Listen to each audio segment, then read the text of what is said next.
Number three, strategy alignment. Now, I've got to be honest with you, when I became involved, Craig had written the first draft and the draft had been issued, and so it was too late to change, because I say what matters is not strategic alignment, it's strategic contribution.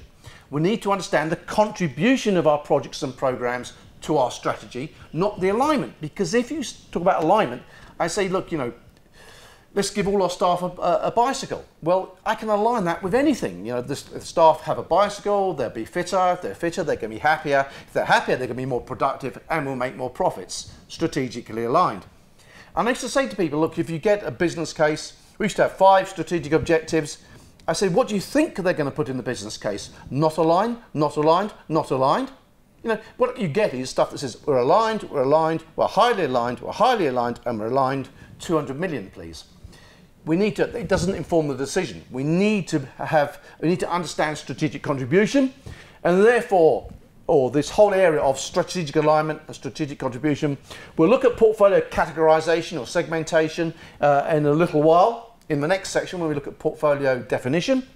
But there's also techniques of driver-based analysis, the service profit chain, the service value chain, which are explained in MOP. So you can read those at your leisure, but also strategy mapping and the balance scorecard. So these are ways we start with a strategy, and because quite often strategy is set at too high a level. So what we try to do is we try to articulate the strategy in more detail. So because you can't align with a strategy that's set up at too high a level, you've got to articulate what we mean by the strategy. All this top-down portfolio benefits mapping, I'll give you an example of that, and then more examples later on. Bottom-up benefits mapping, and then there are also things like rating scales and maintaining alignment via portfolio reviews and stage gates, and we'll explore those in the portfolio delivery section when we get to that. But so, what are we talking about here? How do we understand the strategic contribution of our projects and programs? Well, one way I say is we talk about driver-based analysis, and then Sanwell at American Express talked about the importance of driver-based analysis. In other words, in American Express, they needed to understand what their business model was. How do they add value? You can measure profit, but what drives profit? We need to understand what drives profit. And this is a model from Harvard. It's obviously a generic model, so this is not supposed to apply to any private sector company. You have to tailor it. But what broadly it says, and you can read about this in MOP, it says that revenue growth and profitability are driven by customer loyalty and customer satisfaction, and this is all driven by employee retention and employee productivity, which is driven by the quality of the internal process. And that's a kind of cause and effect chain. The idea is that you don't just say, oh yeah, that's our model, and then we can justify anything under the sun. The idea is that you map this and you model it for your organization and you measure these things. So for example, we find that, I think it's Taco Bell, they know that their restaurants that have the highest staff retention have the highest profitability. They can track it through. And they know the restaurants with the lowest staff retention have the lowest profitability. In other words, they monitor this stuff. They look for correlation between various factors in the value chain. They map their value chain. Sears, for example, model it mathematically. They know if their employee satisfaction goes up by a set percentage, they can track the impact into the bottom line. And they manage and update that information on an active basis. So in other words, what we're able now to say is, look, here is our value chain. This is what drives, this is our business model. So we're able to invest over here and we can track the results through the value chain. Rather than saying, let's engage in employee satisfaction. Why? Oh, because it's a good thing to do. And I have to say, because most projects I've seen are always a good thing to do. I've never seen a business case and thought, what a stupid idea. It's only with hindsight you look back and you say, well, how could we have been so stupid? No, this is driven, this is business, hard-nosed business decisions about investing in our staff because we can see the impact in the bottom line. There is also the service value chain, which is mentioned in MOP, which is a public sector model. So it's another approach, it's just a way of, I wouldn't get fixated or hung up on these specific models. The idea is that we understand what drives value. How does our organisation deliver value to the customer? What factors affect that?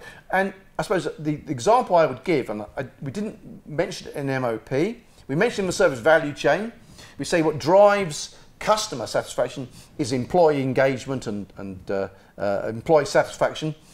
But it's interesting that the follow-up research undertaken in Canada looked at two factors. What drives employee engagement? And they identified two key factors. One is the employee's engagement with the organisation as a whole. In other words, do they buy into the organisation purpose, their mission? And the second was their commitment to the job, their specific job they're doing. And of those two factors, they were looking at which of those two factors is most important in influencing customer satisfaction, in the quality of the service provided by the staff.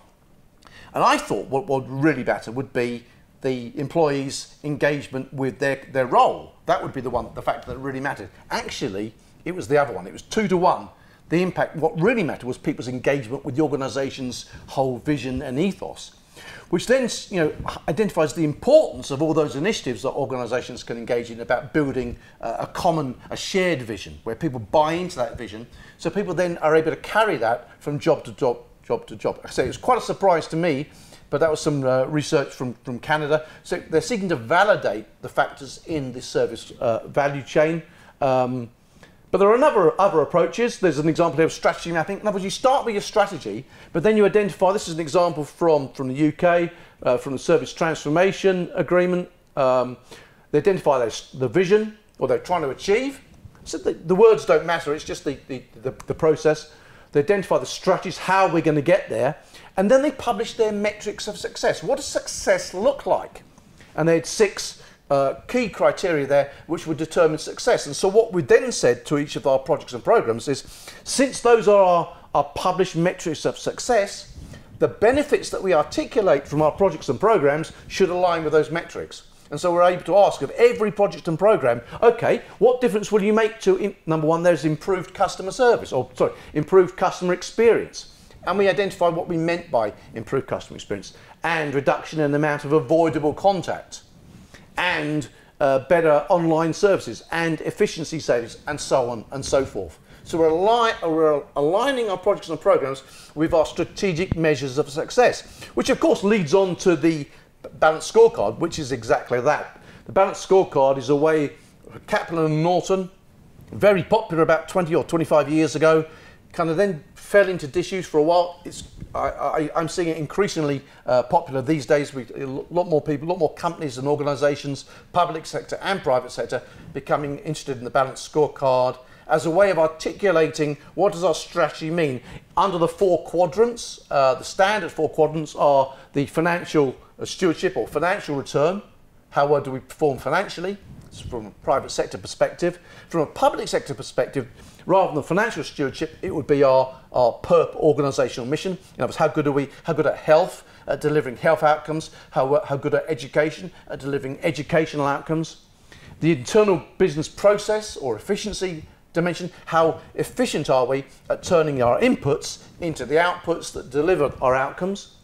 Our organisational capacity, do we learn? Are we able to adapt and learn as we go? And customer or stakeholder satisfaction. So we have these 4 quadrants, and you set KPIs under each of those quadrants. What's interesting is Kaplan and Norton, we go back to the service profit chain, actually said the service profit chain is a generic balanced scorecard because it has a financial perspective, it has a internal business process perspective, it has a stakeholder perspective. So it's another way of articulating the kind of same idea. So you can get another way, I say, is looking at portfolio benefits mapping, and I think this is particularly relevant to portfolio management, in the sense that if we said the portfolio exists to deliver corporate strategic benefits, go back to the AIPM and the PMI, it's about delivering strategic impacts, strategic benefits, then we should be clear what those benefits are. And this is one approach, and I say the inks or the text is far too small for you to read. You don't have to read it. People often say to me on my courses, Steve, I can't read your slides. You're not supposed to read them. They're there to remind me what to say. But broadly, this was from the Welsh Government. This is from the Welsh Government and the the work we did there was to, first of all, to identify what's their strategic vision. So forget the words that appear under that, but the point was, what is their strategic vision? What are their strategic investments there? What are the main benefit categories? What would these big benefit buckets look like in this organisation? In this case, it was the Welsh Government. And what they said was they had number one was user and citizen value. They add value to the user or to the citizen in terms of they save the user time, save them money, or they improve their experience, they provide better outcomes, better services. They have the government effectiveness, this is about the experience of the service. The Welsh Government effectiveness was about the quality of the service. So you could actually experience a good service, but it's not very good. Or your experience could be bad, but actually the service was good. An example a few years ago was we had one of our targets was in justice in the UK was to improve public confidence in the justice system.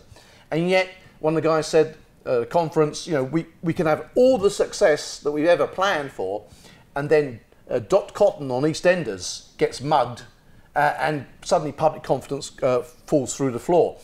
People watch a TV programme and they think it's reality. So these factors aren't always linked, but what we have, I say, so just to be clear, we have the user or citizen value in terms of time savings, money savings, or their experience of the service. We have the effectiveness angle. What does the organisation exist to deliver? How good are we doing that? And we need, under all these headings, we need to articulate them in more detail. There is a financial bucket. This applies in the public sector as well as in the private sector. You know, increase revenue, reduce cost. It's about the kind of efficiency angle. And the last one was to do with corporate risk reduction. So trying to get a consistent framework that all our projects and programs here on the right-hand side would use to articulate their benefits. So that's, and I've got a better example I'm going to show you later on, but it's just a framework for thinking, having a consistent way, not allowing each project and program to come up with different benefits. We use the same framework for all our projects and programs in our portfolio. The other way, of course, if you don't do it at the portfolio level, if you start at the bottom, but nevertheless, at least it's a step in the right direction. This is those you guys that have looking at MOP. Some of you, I'm sure, will have studied MSP as well. This is the MSP benefit map. I'm going to show you some other examples later on, but this is the MSP approach. But what you'll see is they map on the left-hand side here from the project output. In other words, projects deliver outputs. Those outputs, when you combine them, this is MSP, create a capability. When the capability is transitioned into business as usual, it becomes an outcome. The benefits are the measurable improvement that shows you've achieved your outcome. But the important point then is those benefits, it doesn't just stop there. The benefits then link to the corporate objectives. So the idea is that the benefits, again, should link to corporate objectives. The trouble is, of course, in practice, if you have 20 or 30 or 50 or 100, or I should say, I did some work with an organisation in Australia once, and I said, how big is your portfolio? And they said, we've got 10,000 programs or projects. And I said, well, you know, don't be ridiculous, you can't do that, it's insane. And they said, no, we've checked, and you're right, Steve, it's not 10,000, it's 7,000. And I said, well, can you imagine the portfolio dashboard report? Absolutely. So, but whatever the number is, it means that people will come up with different benefits here, different ways of linking. I think it's very important that we take that portfolio perspective to get a consistent way of articulating benefits in portfolio terms.